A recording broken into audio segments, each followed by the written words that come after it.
আজকে আমরা চলে যাব সিমলাপালের হাট। হ্যাঁ বন্ধুরা, শুরুতে তোমরা দেখতে পাচ্ছ এই দুটো বন্ধুকে নিয়ে আমি চলে যাব হাট। আর হাট যাওয়ার সময় আমাদেরকে শুশুনিয়া পাহাড়ে উঠতে হবে, এটা কোনোদিনও ভাবি নাই গো। তারপর মুকেশ আম্বানির বাড়ি টপকিয়ে এইদিকে গাদা আম ধরেছে গো।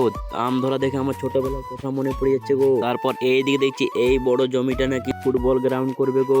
দুপুর 1টা বেজে গেছে, তাই বন্ধুর লেবার গুলো দমে মুড়ি খাচ্ছে। আর এইদিকে আমার বন্ধুর অবস্থা দেখো।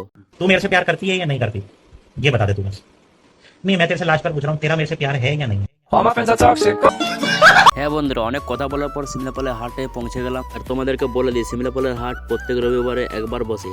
তোমরা হয়তো কেউ কেউ চেনো আর কেউ কেউ চেনো না এই সিমলাপালের হাটকে। তার কিছুক্ষণ পরেই বন্ধু বলে নাকি চা খাবো, তাই আর কি বন্ধু বলেছে যখন কথা রাখতেই হবে।